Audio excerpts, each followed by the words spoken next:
Lamusiza nnyo mikwano gyange abali eyo abandaba atera nammwe abampuliriza. Amanya yenze owammwe Dr. Bishop David Kiganda, Senior Pastor wa Christianity Focus Center, Focus Ministries, President wa National Pastors Platform of Uganda. Ekintu nuzza mu kamera olwaleero kwogerako nammwe bangi kummwe naddala bakwano bange bangi abanjagala nawulidde nti babatawanyiza nga bayita muka video kempulidde kabadde katambula ku mitimbagano oba gye mwakazako erya social media nga kakyusa byenayogera oba byenzize njogera gattako ebyo ebimanyiddwako nga Kiganda nti Kiganda ye ali bw'ati. Kyabadde kya mukisa mubi nnyo okuba nti bwekito bwe kyavuddeyo ne babatawaanya emitima era ndowooza ekimu ku bindeese kwe kubagumya emitima okubazzaamu amaanyi bakkiririza mu buweereza bwange bakwano bange abanjagala n'eggwanga lyonna okutwaliza ewamu. Nzize kubakakasa nti nkyali Kiganda yennyini oligino atamala gakyukakyuka ate era atalina kisobola kumukyusa. Katambi ako kavunuddwa bubi ndowooza kye kyaleese obuzibu. Abamu basazeewo kavunula bubi, abalala bakigenderedde bugenderezi nga amakulu bagawulira naye ne basalawo butagawulira, ne basalawo bateekemu endowooza yaabwe endala oba oliawo olw'ebigendererwa byabwe ebikyamu bye bayina. Ate abalala of course nga bw'omanyi abantu mu nsi muno tubeerayo n'abatatuwaagala be bantu ba bika bisatu. Abamu ku bunafu bw'okuvvuunula, abalala kutegeera bubi, ate abalala ne bw'aba amazima agategedde naye bw'aba nga ekigendererwa kye kukusiiga ttaka oba okukusibako amatu g'embuzi engo esobole okukulya, ekyo ne bw'aba nga amazima agategedde afundikira kyakola. Naye nga mu bufunze akatambi kano ekisooka mu byonna bw'onootwala omutaana n'owulira konna mu bulamba bwako nga bakataddeyo, tujja kwogera ne ttiimu yaffe babateereyo akalamba oba akagazi okutuuka ku ekyo owulire ddala obuvo n'obuddo obw'ebigambo ebyayogerebwa okusinga okugenda wali wakati n'ojjawo gwe kyoyagala okwogeza. Akatambi kano koogera ku kanisa ne koogera ku bisiyaga, kabadde okusinga koogera ku bisiyaga. Bangi kumwe mukimanyi nti okumala ebbanga ddene myaka kati giweze ne 15 oba oliawo n'okusingawo, bangi kuffe tumanyiddwa mu Uganda ne mu nsi yonna nti ebisiyaga tetubiwagira, ebisiyaga tetubyagala, ebisiyaga tetukolagana nabo, ebisiyaga tetulina lunaku lwe tugenda kubikkiriza okusinziira ku Bayibuli ekyenga kyekitabo mwe tukkiririza, ate era n'okusinziira mu buwangwa bwaffe, si byaffe bya wano mu Afirika, si byaffe bya wano. Ate bw'otunula mu Bayibuli si bya wano ku nsi, bya mugeyeena gye biteekeddwa okubeera. Tuli abagamba nti buwangwa bw'Abazungu, n'Abazungu babanga Katonda yabatonda nabo tebateekwa kubirya, kubanga Katonda yayokya ebibuga bibiri biramba, Sodoma ne Gomora, n'abyokya omuliro, abantu abali bonna ne basirika nga bookera bisiyaga.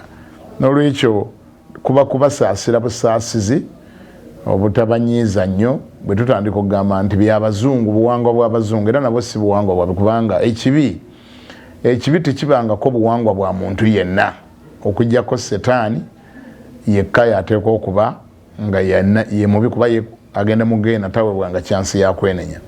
Kanjogere katonotono ku katambi kano neki kye nali ntegeeza nammwe oba oliawo abali eyo bwe badde bakyamiza obwongo mutegere kye nali ntegeeza nti ekkanisa emaliridde okwekutulako omuntu yenna bwe njogera ekkanisa sitegeeza Christianity Focus Center yokka naye njogerera amakanisa gonna kubanga bwe gambye nze president wa National Pastors Platform ekyo kibiina ekyegattiramu amakanisa agawerako mu Uganda wano n'abasumba bangi abagigattirako n'olwekyo nagomba ng'ogeredde nti ekkanisa ffenna nga gye tuli tewali lunaku lwe tugenda kukkiriza Bisiyaga for money nti tukkirize Ebisiyaga olwa ssente twabigaana wabula kyekiseera ate okutegeeza abantu baffe abakristaayo abagoberezi baffe bachurch member baffe tubalage obuvunaanyizibwa obutwolekedde ffenna wamu nti obuvunaanyizibwa obutwolekedde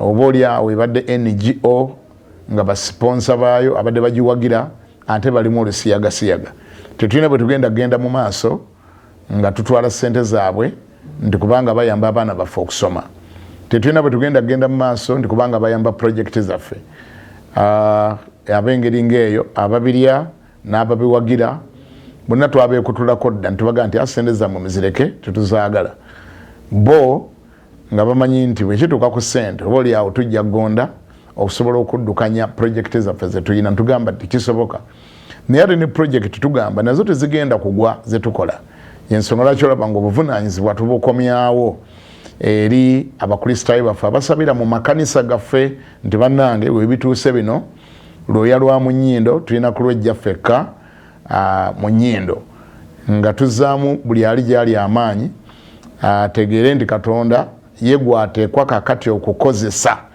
Katonda gwampulira gwe gwateekwa okukozesa naddala gwe atawagira setaani atawagira Bisiyaga atali wa bwakabaka bwa setaani naye gwawagira obwakabaka bwa Katonda ekiseera kituuse okkirize ndi Katonda kati gwe gwalina okukozesa okuwagira emirimu gya Katonda gino gyonna gye tukola kubeere kubuulira njiri kuyimirizaawo amarediyo gaffe kuyimirizaawo amativi gaffe orphanages zetukola na buli kyetukola tukkirize nti Uganda eri self contained Katonda akolera abazungu bawa ssente naffe asobola zituwa njagala ekyo okwongera kinyweza nti muna Uganda gwandaba kati gwe olina okuzambalira omugongo ng'enswa bwe tubanga ddala bano abasajja tunaabagobera ddala mu ggwanga lyaffe lino ate era nitubategeeza nti tubeetaaga ng'amawanga amalala bwe gakola nga bwe walaba juzi Kata bwe yayimira ku magulu gayo 2 n'egaana naffe twetaaga okubeera independent mu bintu byonna twetaaga okuba independent n'olwekyo obubaka obwabadde omwo bwabadde bwakuzzaamu maanyi bannayuganda bannaffe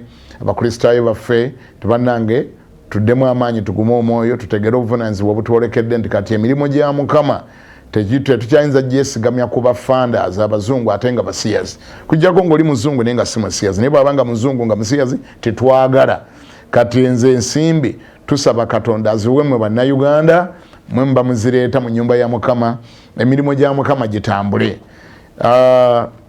Kiganda omwogerako nti alabika yamaze n'agonda obeera osaaga Kiganda tasobola kugonda bw'atyo tayinza kubanga amanyiddwa bulungi nnyo track record ye manyiddwa nti yomu ku basajja abaagaana Ebisiyaga ne sina mu Uganda mukka nti mwe nabigaanira ne Bulaaya nabigaanirayo abakebera ku mitimbagano za mukiraba nti ne bwe nali ebungereza emyaka 7 egiyisa abasiyazi baggwayo ne banneekalakaasiza kitegeeza nti stand eyange tekoma Uganda wokka ne bwe ngende ebweru nsigala ngamba nti bibi andoze ekyo kiwulidde ne bwe ngende ebweru nsigala ngamba nti bibi soogerera Uganda yokka ne ebweru ngamba nti bibi Kiganda omugamba nti asobola okugondagonda ku Bisiyaga nti oba yatiisatiisiza abakristaayo n'abaga nti bwe mutatu wa ssente tugenda bbirya oba otandise kubalaata oba otandise emboozi lubalaato kusesa busesa bantu naawe kirabula bintu waliyo ebintu ebitasoboka ne baba kujje mutulo ekyokulabirako